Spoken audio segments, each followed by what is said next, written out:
Crew Pros, your single source for high-quality, affordable home services. If you are remodeling, repairing, or replacing, Crew Pros are the professionals that can do the job no matter the size. If you are thinking of remodeling your kitchen or bath, needing a new HVAC system, plumbing repairs, flooring, or a complete roof replacement, call Crew Pros. Crew Pros, proud sponsor of the Grizz 901 podcast. Memphis. Nothing but Memphis. Everywhere we go, it's Memphis. Memphis, Tennessee, the beautiful land in the world. And I'm thankful for this guy who tweeted and said, I don't have that fire in my eye no more. That game right there was for him.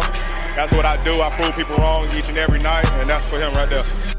Hi, this is Tom Izzo at Michigan State, and you're listening to Grizz 901. What up, Grizz Nation, and welcome back to another episode of Grizz 901. I am your host, Daniel Greer, and we are presented by Zach Jaworski State Farm, where they treat you like family, and my guy, Nate, is here. He is our weekday boo. What's up, man? What up? I feel like we only do weekdays now, so I guess I'm just your boo. So you're not my side chick, but my main chick. Yeah, all right, let's get into this thing. There's a lot of people watching the big game. Is the big game Super Bowl, or is that the college football championship? It's not the national championship this year, no matter what it normally is. No, yeah, absolutely that. Yeah, so I literally watched 1 second of the game. I turned it on, saw the score, turned it off. It took me less than 1 second. And that's all I watched tonight. So I moved myself into my sunroom, which I record in. And so here, if you can see where the camera is, I have my TV that it's connected to. And so I've been watching the Grizzlies on that. And we'll turn my camera a little bit tonight. And then if you look over here, sorry about the stuff, you can see the championship game on over there. This is mainly my kids' area / my office. I've been watching both. I've had the sound on, obviously, Pete and Brevin, because that's better. But once the game got off, I turned on to a little Pat McAfee. That was a lot of fun. They were much more entertaining than the game was, for sure. But the national championship game was an absolute blowout. And if you look at this Grizzlies game, my God, was it boring or was that me? Yeah, it wasn't a good time. It was a good game. Listen, I don't know why people are mad. I think it was a good win for the Grizzlies, but it wasn't an enjoyable watch, even though it was a good win. Yeah, let's Black Lives Matter coming strong, man. What's up? And Red Rocket, Matt Bonner on the call awesome. Tonight. I love Matt Bonner. He's a former Florida Gators who did really well. That top of the key 3-pointer from him was just like iconic and just of who he was. He was so good, but he came over on the call because it looks like Valley Southwest was out for I guess a little bit during the game, and he came over from the Spurs broadcast and was giving a little bit of insight. But the fact that Pete and Brevin were able to bring him in, whatever the show is abnormal, and bring in a third person, it's not easy. Like bringing a third person in this show is not easy. I can't imagine it within a game. Then you have a flow. You're having a color guy. You're having a play-by-play guy. There's a lot that happens. And so shout out to those guys. But yeah, Matt Bonner, man, he's cool. I like him. But it also makes me appreciate Pete and Brevin so much more, because hearing them and then hearing him, I love my guys, right? It's not the same. There's levels to this. Pete and Brev are at the top of those levels. Yeah, they are. We're lucky to have them here, honestly. Within the Grizzlies. But let's get into the game a little bit. It seemed like it was just I don't know. It just seemed like there was no method to the madness. It seemed like it was a Sunday afternoon when there was much more important things on, honestly. Even though the game was way out of hand, it just seemed like that. But throughout the entire game, there was no like you just needed something, and there was no excitement. If you were there in the crowd, obviously there was excitement, but there wasn't anything that was major. But the fact that the Grizzlies come away with a win, that's the most important part, right? Is getting the win, because these are the games that you can easily lose. Well, and it's just never going to be one of those games.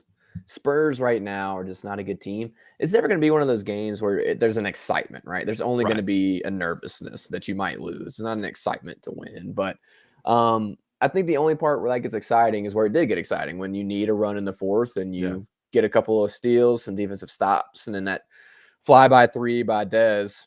That was about the time I thought there was some excitement in the game. But it's different than the Jazz game, where the Jazz have played people tough all year, and you think, well, that's a good team and it's a good win to be able to get. The Spurs, it's like they played people sort of tough, but there's no reason you should ever lose to these Spurs. And so it was always going to be that type of game. But I was impressed by them. That's 7th one in a row, 6th straight. That's a back-to-back game, right? So it's or they're 6 straight that were part of back-to-backs, 3rd straight, second half of back-to-back that they've won, which is tough to do. That's super tough to do, right? And they pull it off and lock it in when it mattered in the 4th quarter. So good win by them. Listen, they're all good wins, but this one I thought was an especially good win. I thought the Spurs played well. So good job for the Grizzlies pulling it off, locking in when it mattered. Yeah, there's nobody on the that Spurs that you're just like, wow, like that's what we're excited to see. Like, honestly, Devin Vassell, he's not on he's not playing. Keldon Johnson wasn't playing, and so those are their main 2 guys. Mm-hmm. It was a battle of the Jones brothers, right? And it was a good game out of both of them. And so shout out to Mama Jones. Shout out to the Jones boys. Trey Jones had 18 points, and then Tyus being the big bro, Big Stones, 24. Good night out of him. Baby Stones was fun to watch, as Black Lives Matter said. I like I said, I've always been I come and I present. I am a Duke fan, right? I love the Jones boys. I just do. I love anybody at Duke, but I love that these guys are still doing it in the NBA. They are legit career backup point guards. They just are. They're not going to wow you. They are professionals, is what they both come off to me as. But the Grizzlies, just overall, every starter was in double figures. Santi Aldama had a great game, double figures with 13. Zaire Williams with 11. And then you had XT with 9 coming off the bench as well. So overall, it was a great game. It was a little weird out of Kennedy Chandler. He didn't look like himself tonight. Maybe the mask fogged up. Maybe his anti-fog wasn't working. I'm not sure. But it was a weird game out of him. But let's get into some things we want to talk about. All right. And then we're going to go ahead and get into our 2 things from tonight. I'm going to go ahead and throw it to you first, Nate. What's one thing that you saw tonight, or anything you want to talk about with this game? Well, I think our second one's going to be the same thing. So I'll go with the other one I have, which is Zaire Williams. The past 2 games looked like the Zaire Williams we thought we would get coming into the season. I mean, he's knocking down pull-up jumpers off the dribble. He's making really good reads out of pick and roll. He's driving to the basket well. And, I'm Team Roddy all the way. I can't really be mad with what they're doing with the rotations right now. I mean, the way that Tillman has played the past few opportunities he's gotten, the way Z's playing, and then Konchar's just sort of established himself as part of the rotation as well. That's really the guy I would say give Roddy minutes over. But, I can't be mad at the rotations. I know there's probably plenty of people mad about rotations right now, even though the Grizzlies just won their 7th straight, which makes a lot of sense to me. But I can't be mad, even though I want Roddy to succeed and to get a bunch of playing time. So if Zaire keeps playing like that, keep it up. And I mean, I think one of the biggest things I saw from Zaire tonight was his activity off the ball on the defensive end and rebounding. He had some really aggressive, tough rebounds tonight that, to me, scream what we talked about last time, which is confidence. That shows that he's confident and he's back to feeling the flow of the game and really feeling like he can go out there and just play instead of thinking, oh, I need to do this, I need to do that. And so the rebounds and then getting in passing lanes, playing aggressive defense, he just looks like he's back to being confident and in the flow of the game. And that's really, really good. Yeah, he's starting to kind of feel himself. The last 2 games, if you actually break down the numbers, he's 2 of 8 from 3. That isn't enjoyable, right? That's not great. that needs to obviously improve, because that's really what he's here to do, is knock down those open shots. That's what honestly nobody is really doing on this Grizzlies team. But Zaire looking like himself, taking baby steps, that's fine. It's still way early in the season. What are we, 40 games in? We're not even halfway yet. 2 more games and we'll be halfway through, or 1 more game we'll be halfway through. So the next Spurs game will be halfway through at this point. But the fact that Zaire is starting to get there and have glimpses of himself, I'm excited about. I have 3 things. Let me give my first one. This is going to be 1A. We don't need to talk about it. But how funny is it that Steven Adams had an absolute boring 15 rebounds? He had a double-double with 13 points, 15 rebounds. Jan, whatever. He looked like he was sleepwalking and had 15 boards. Shout out to the big Kiwi, Haka Kiwi, as we saw tonight. Hey, so he made him pay, though. He made him pay. He did. Maybe he's going to is it Jeremy? Is it Sohan? Jeremy. Yeah, Jeremy Sohan. Maybe he's going to the one-hander, the free throw. Why not? I don't think he needs to think about his free throws any more than he already is. I think he needs to take the entire All-Star break to just shoot and just realize, oh, I can make these.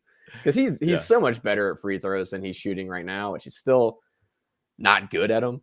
But he's better than he's been so far this season. But listen, he just activated in the second and third quarters. The middle quarter, Steve-O, I think it was really the third quarter, just went to town. Yeah. I mean, he was getting – there was one time he got the Grizzlies 4 shots on one trip to the end of the floor. They missed every one of them, but he got them all. He kept feeding them for him. So shout out to Steve-O, man. The dude is just doing work.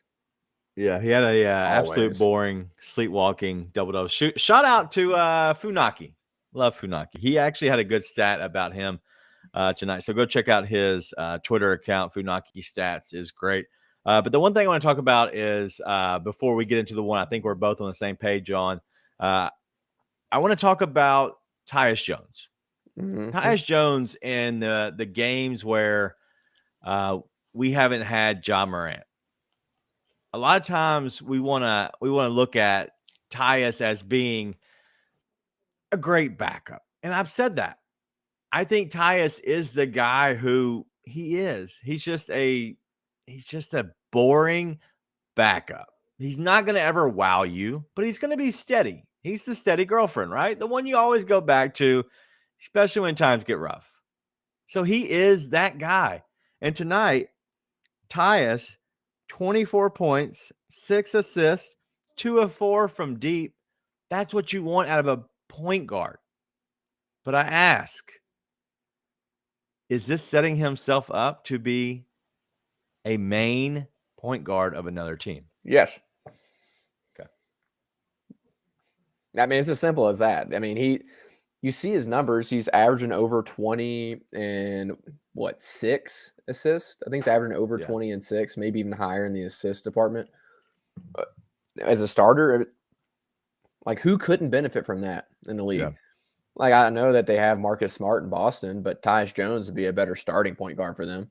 Well, now they have Malcolm Brogdon, let's just be honest. But yes, I get what you're saying. I'm just saying Tyus could go in and he just connects all these teams that have these wings that are their star players. Tyus is the ultimate connector for that, who can also, they can pass it to him and he can knock down a shot. So yeah, absolutely. Yeah, like Black Lives Matter said, Minnesota guy, they would be tough because you unlock a little bit of Anthony Edwards. But something I will say, and this is totally off of our other second thing that we want to talk about, but it got me thinking today. I was listening to the No Bluffing podcast, who is a part of the Grizzlies 901 Network. Shout out to those guys. It was a great podcast today that I listened to. So go listen to them. Even though they talked a lot about Jordan Clarkson, I was offended when I heard the name. It was weird. I vomited twice every time. It was a weird reaction. But I thought to myself, because they were talking about extending Dillon Brooks, giving him an extra contract. I'm not against that at all. But what I also think about is, as a businessman, a person, that's what first thing is in my head, is I think about the business side of things.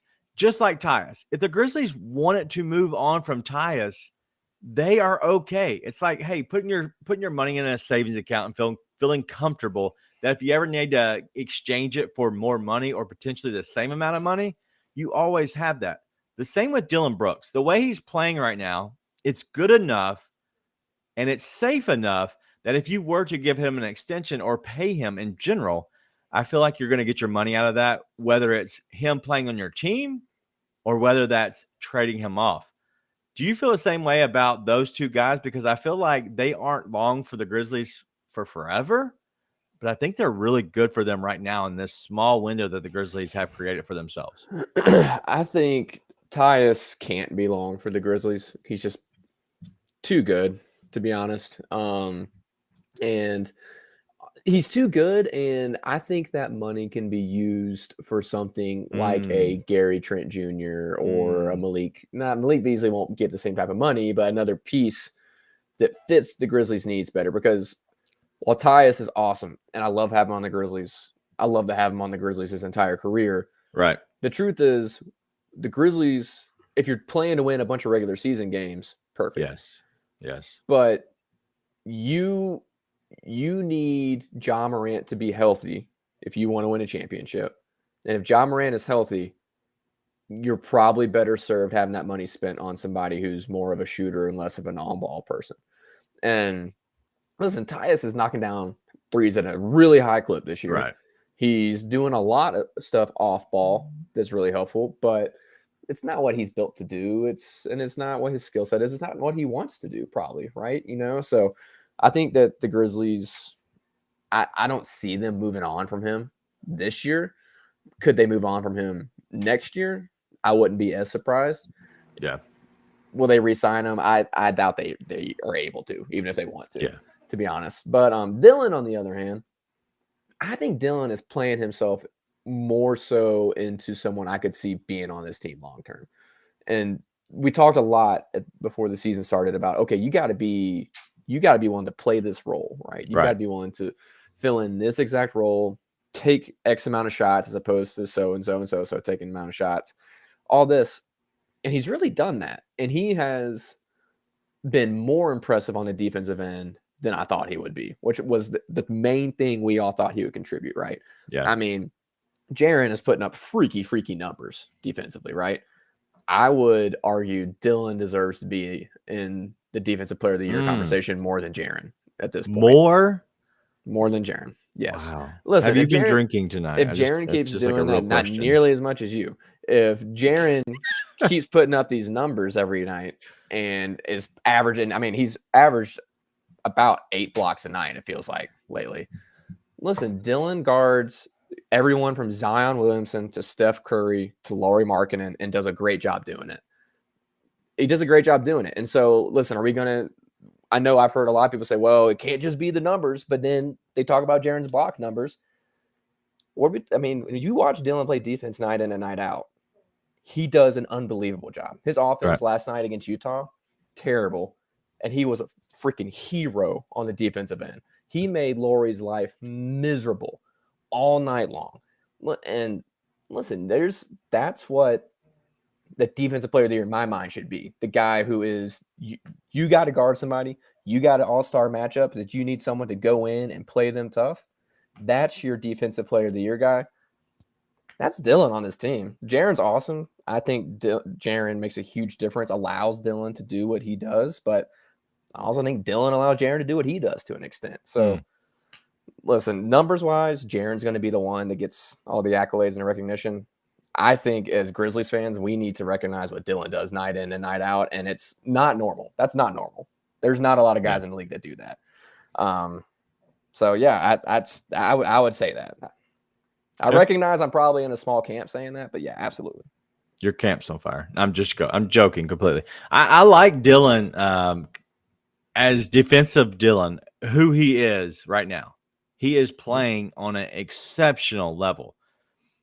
I don't think either one need each other in a sense. I really don't. I think probably if I had to be made to make a decision, I think Dylan needs Jaren more than Jaren needs Dylan in different ways. I think Jaren needs Steve-O more than he needs Dylan because Steve-O allows him to play the smaller guy and to be the roamer.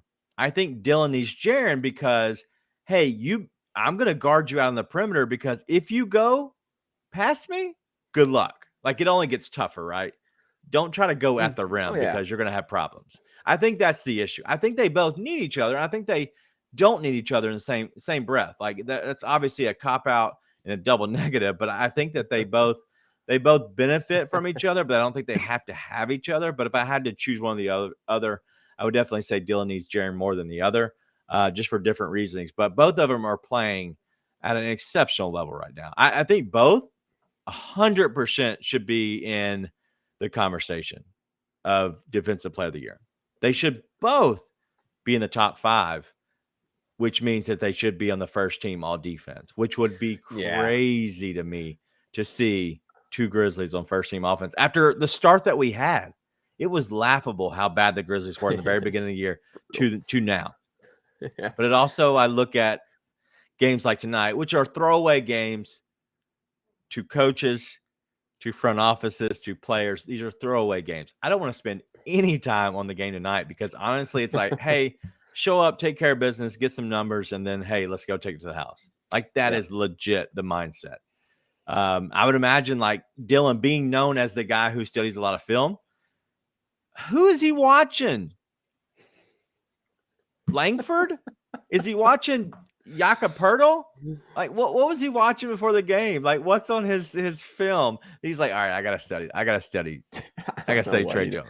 I think that's probably why, like, the Spurs do so well, is because it's like, who are you supposed to guard? Like, we're just gonna pass it, and whoever's open, take a shot. Right. If they're falling that night, they fall, and if they're not, they don't. But I was sitting there and I was like, I bet Dillon's Langford. pretty confused right now because he's like, nothing's hard, nothing's difficult. But listen, what's Malachi? What's his name? Branham. Malachi Branham. Yeah, he shot the ball really well tonight. I mean, I'm not going to be a thumper for the guy, but listen, I thought that Spurs team played really well tonight. But yeah, there's nothing to take from that game other than what I think our third thing is going to be. Yeah, let's go. Let's go ahead and get to our thing that we want to both talk about. What do you got? Your second thing of 2 things. What's it? Is it? And I think this is your third thing. Is my third thing, your second, whatever. Through sometime in the fourth quarter, Jaren Jackson Jr. had the same amount of shot attempts as Steven Adams. Why? I don't get it.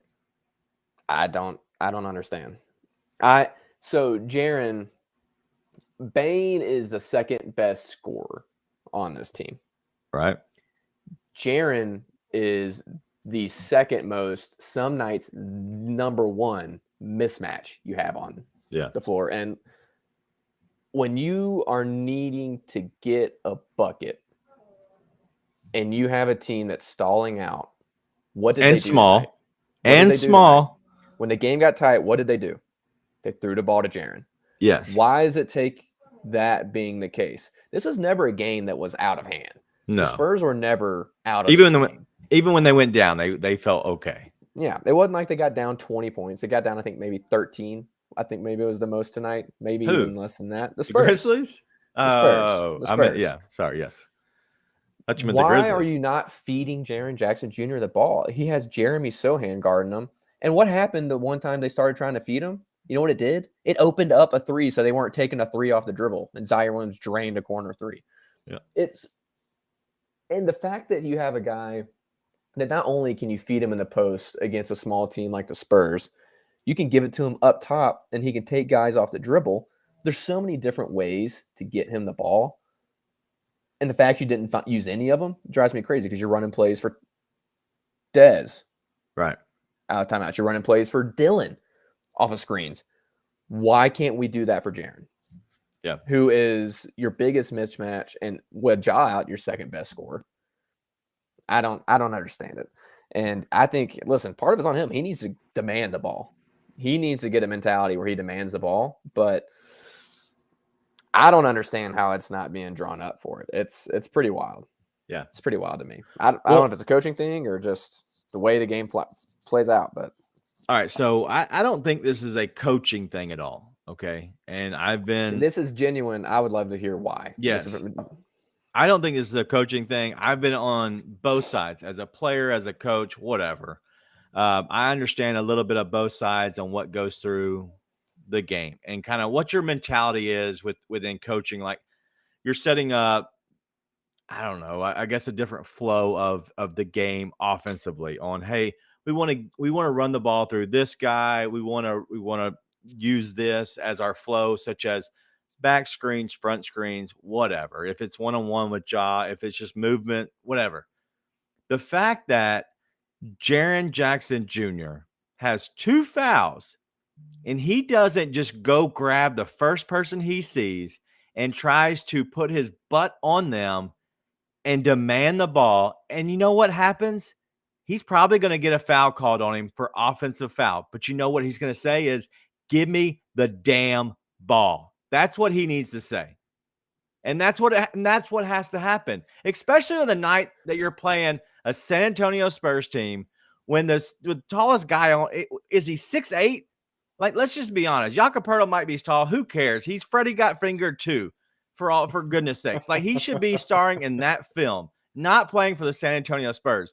Jaren Jackson Jr., who played for Michigan State, needs to go get his butt on somebody and back him into the third row and say, give me the damn ball. And you know what? If that happens 2 times in a row, who cares? Who cares? Eventually, they got to get him the ball. Asterisk. I can't say that because of how mad been getting at Jaren for dumb fouls his entire career. So I can't, in good conscience, say I would be okay with that. Because I'm like, Jaren, that's the type of foul you can't have, man. Who cares? Me, it's the Spurs. Me, if it had they happened. Don't want to win. Me, they if don't it had want to happened. win. Me, if it had happened. I'm just telling you. If Jaren gets a silly offensive foul, I get mad. It's a nature of the beast at this point. But the overall sentiment, 100% with you. And I think we have seen the past couple of games, Jaren get a little bit more mean, which I think is good.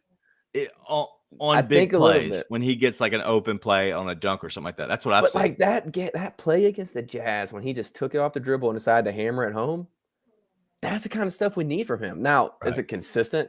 God, no, of course not. We wouldn't be having this conversation if it was. But I think being able to see that happen is like, okay, maybe he's starting to figure it out. I don't know. I don't know that for sure. But he needs to, and his team needs to, because it drives me insane to see them jack up 8 missed jumpers in a row. And I'm like, you've got this 7-foot dude being guarded by this 6'4" dude. I don't know what else to tell you.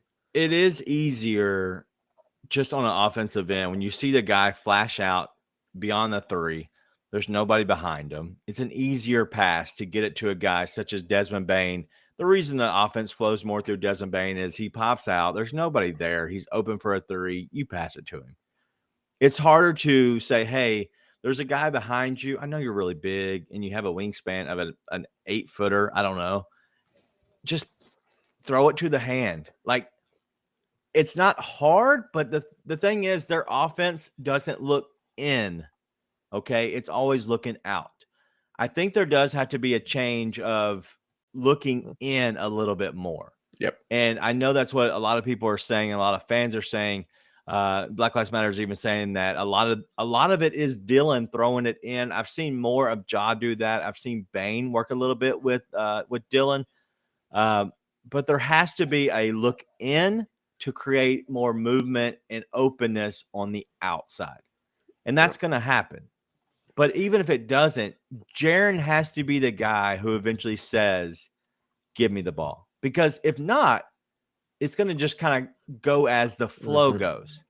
He has to be the person who disrupts it. He has to be the disruptor and says, this is how it's got to be. And until he does that, it's going to stay like this. And he's not great at getting in position on the post either. So let's acknowledge that. He's not good at getting in position on the post. Even when he's trying to, he has not really figured out how to do that well yet. But I do think there has to be, and I'm not one of these, the Grizzlies need to change up their entire offense, do this, that, and another when Ja's on the floor. I do think when you have Jaren in there and there's a mismatch, it just has to be, okay, forget the offense, give him the ball. there has to be that switch in philosophy. When that happens is our 7-foot freak has a 6'4" guard on him or a 6'5" wing, whatever it may be. Throw him the basketball and just do it and forget all the rest, and then move. And somebody's going to be open because they're not going to let freaking Trey Jones, Jeremy Sohan, whoever's out there, Bates Diop, guard Jaren. They're going to double it, and then you're going to get an open shot somewhere, or you're going to be able to create an open shot for someone off of another pass. So that's something that's got to get flipped. I think Jaren needs to do a better job of getting position, but then the Grizzlies need to do a better job of forcing the issue when you have that too. So I think there's a lot needs to go into it. I would be surprised if it's not adjusted by the end of the season, though, because I think they've already started to make adjustments and trying to make it happen. They're all making adjustments, and that's from the coaching staff to the players. They're all making adjustments. Jaren has never been that player. Okay, so this is still new to them. I know we're watching it. I know we're seeing it. I know they're talking about it. I know they're seeing it. But this is still new to them. Jaren has never been this type of player who's been a guy who's demanded it in the paint. He just hasn't. But Chris says like G&G, like with grit and grind, rode Zebo till they forced the other teams to stop it. And the Grizzlies now, they do stop it themselves, but also they kind of get in the flow of the game and they feel like, hey, we're not going to go down to him. We have an open 3 now. I get that. That makes sense. I'm not going to judge them on that. But the reason they went into Zach Randolph, because why? They said, well, I don't want to say they. Zach Randolph said, throw it to the hand. That's what he said. Exactly. Throw it to the hand. It's because he knew that if he had it, you couldn't stop him. And honestly, I'm not saying that Jaren doesn't think that way at all. I imagine he does. But he doesn't demand it enough that they know if that hand goes up for Zebo, if you're Mike Conley, you throw it to the hand because you know good things are going to happen. And that's what happened is, honestly, when we're walking outside of whatever game that was, and the entire crowd is, even after the game, just screaming, Zebo, man, that brings chills back, man. That was good times. I got a question for you. That just popped into my head. I haven't thought this through at all, so we'll see. Dangerous. Do you think, because same thing, Jaren on a lot of offensive possessions runs and he stands in the corner. Part of what drives us crazy, right? Why didn't he try and go get the ball? Do you think Jaren does a little bit on offense sometimes what Ja does on defense a lot of the times, where he is roaming around, playing free safety, running around on the defensive end of the court, and he's saving his energy for that and doesn't want to have to go to the other side of the court and have to battle inside? Do you think that might be part of it? No, because he doesn't even play defense. Jaren doesn't play defense. Jaren is a free safety on defense. Well, that's what I'm saying. He's running from left to right a lot. But he's not. But he's not doing enough to where it would tire him out, in all honesty. Okay. I think what it is I think it is the offense a little bit of saying, hey, let's create space. But what should happen, if it was me, is I would run Jaren baseline corner to corner is what I would do. If Jaren gets really good at that short corner 3, but also he is on a pick and roll from Steve-O on Ja, you always have a guy that's cutting to the basket as a 7-footer who you can throw a lob to. Always. That's how the offense would work for me, because what happens is you either stay home, right? And you stay on Jaren, or if you come off of him, I'm going to throw him a lob. Good luck. You're not stopping either. You're not stopping Ja going to the rim, and you're not stopping a lob to Jaren. You're just not. And then you have Steve-O coming in cleaning up anything that might happen that goes bad. Yep. So that's how my offense would work if it was me with those guys. And then you can always kick it out to a Dylan open 3, which he's been very good at. And then Desmond, who is absolutely back right now. And he's starting to feel himself. Ever, man. He's feeling good. Yep. But let's go ahead and move it on a little bit of let's go to the next games, a little bit on game predictions. Before that, we're going to hit on some of what is going to be happening on that show. So let me give a little bit of insight to probably, I guess nobody else knows this, but Rafael Barlow will be absolutely with us on the post-game show. Nate will not be here. Sorry, Nate. But we're going to have Rafael with us, as well as Ryan, sorry, I almost forgot Ryan's name. Ryan Meadows, who's the other guy, my other co-host, will be here on the show. So Raphael is a NBA draft guy. He says that I'm going to read his bio on Twitter. It makes it easier. Content creator, podcast host, director of scouting at the NBA Big Board. He is a NBA Draft Junkies founder, whatever any of that means. But yeah, he's on the NBABigBoard.com is where a lot of his stuff's from. Honestly, Rafael Barlow is one of the main guys that you look to on any NBA draft coverage. And so he'll be with us on the post-game show after the next game. We're going to have a chance to talk a little bit about Jake LaRavia. We're also going to talk a little bit about David Roddy, which will be fun. We're going to hit on Junior. We can't leave out Junior, right? We'll bring Junior up, right? But those three are the things that we're going to talk about. Some of the things that he's going to bring up, as well as some people we need to watch in the draft that's coming. People that might actually fit in really good with the Grizzlies. And so maybe he'll be just as good as Nate was calling David Roddy to the Grizzlies. Maybe he won't. Those are some big shoes to fill on Grizz 901 draft stuff. I mean, not to toot my own horn, but toot toot. All right, go get your Grizz merch, Grizz 901 merch, grindcitydesigns.com/Grizz901. Our presenting sponsor is Zach Jaworski State Farm. They treat you like family 100%. If you need any automobile, home, condo, rental, jewelry, life, whatever, go get insurance. Let them know that the Grizz 901 team sent you at 901-443-4798. ZachInsuranceMemphis.com. You can get a free quote there, and they will make sure they give you a really good quote, a quote that you seem fair, right? Save you a little money. Just go over there and give our guy Zach and his team. They have offices in East Memphis as well as Collierville. They'll give you a quote pretty quickly. 901-443-4798. Zach Jaworski, State Farm.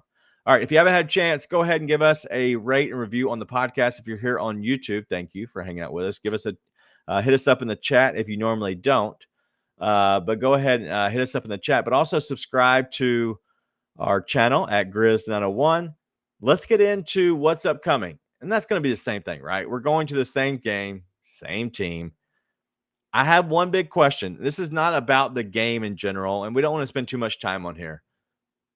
Do you think they should sit some people for next game? Not really. Why? Why would you think they should? Well, when you have a chance, why wouldn't you? Because you have 2 days off. As a GM, a coach. Huh?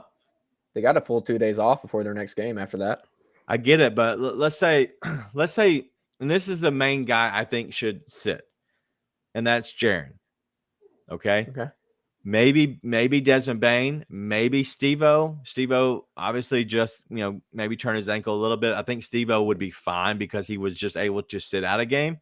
But I think a guy like Jaren would be kind of important. I don't know the last game that Jaren has missed, but giving a chance to go ahead and give some extra time.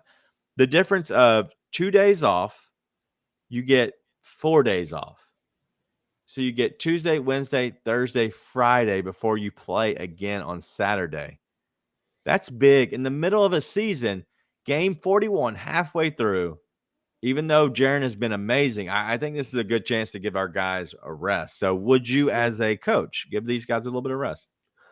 I would give Jaren a rest. Maybe Dez coming off of the injury, but doesn't seem like they are too concerned about that. But if I was going to give anyone a rest, it would be Jaren. Okay. But I think it might depend on if Ja's out again.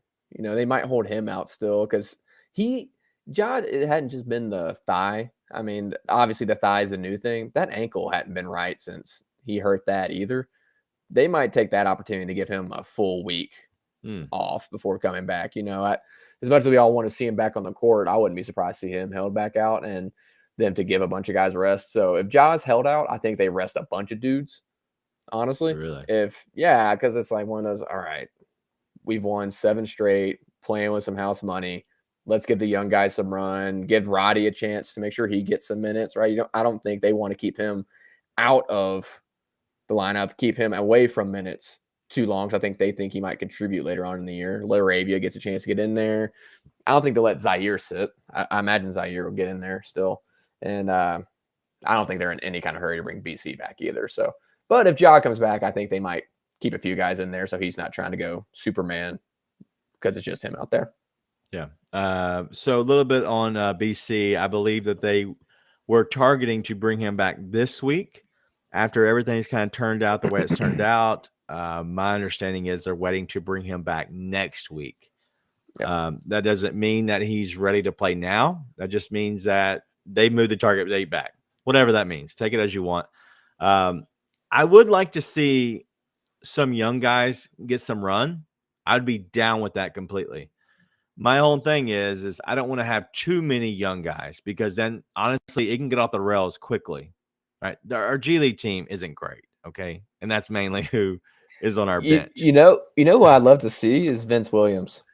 The stuff I've been seeing about him with the hustle and the things I've been hearing about him with the hustle, not just the box scores, but some of the chatter around it. I'd like to see him come and play a little bit. So, you know what? I actually wouldn't be too surprised if they held Ja out and then held everybody out. Let the guys get a bunch of run. Now you've talked through it. I wouldn't be surprised about that.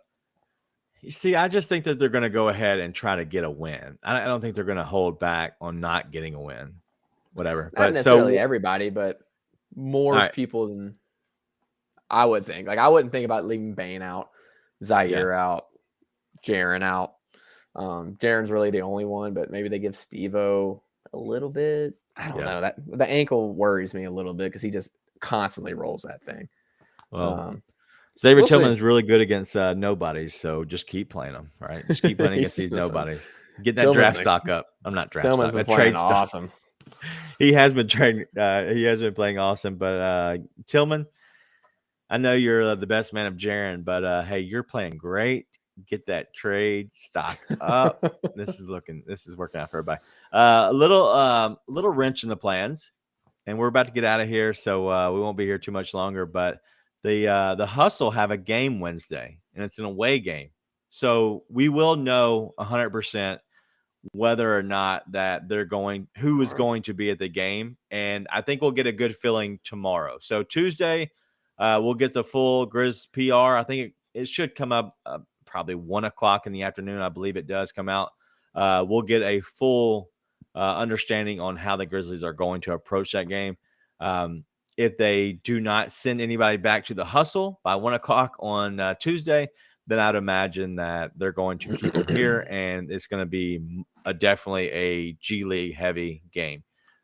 Just because I think they have a chance to get a win, but they have to have a point guard to lead the way. And I think you have to have either Tyus or Ja to lead the way. You cannot have just one PG.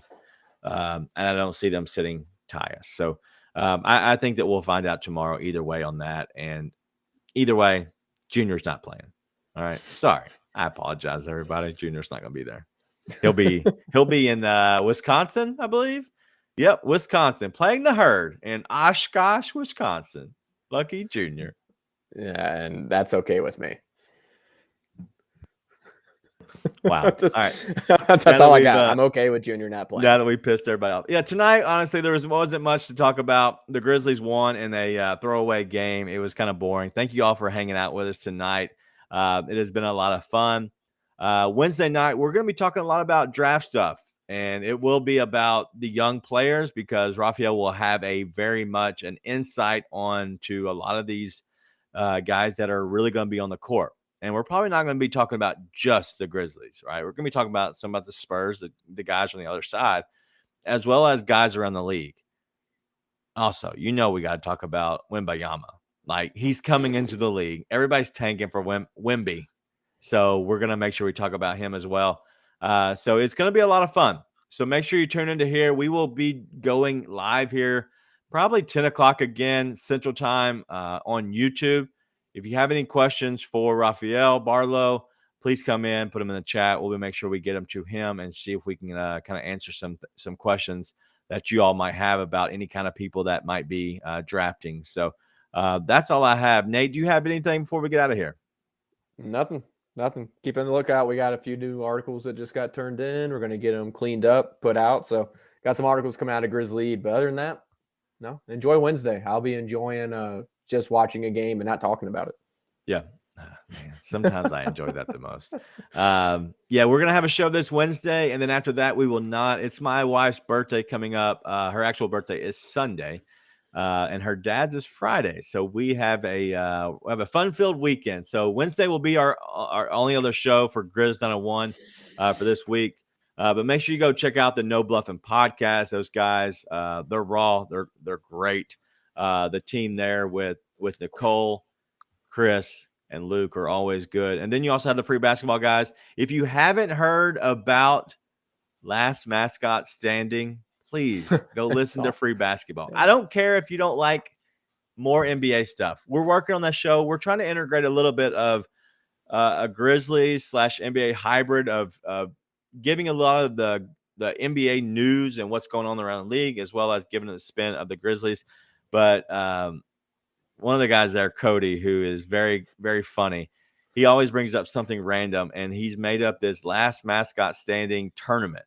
That's awesome. Mainly you're just putting mascots up against each other. And this past week, it was the Grizzlies against, was it a Laker? I think it was Grizzlies versus the Laker.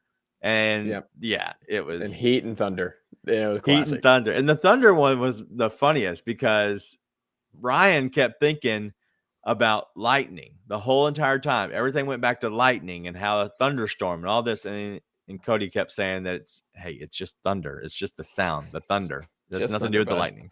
Yeah. So it was actually pretty comical. But the only thing scared of thunder we found out is babies and chihuahuas, right? That's it. I think that is the only thing thunder can defeat. All right. Well, make sure you subscribe to our YouTube channel, rate and review us.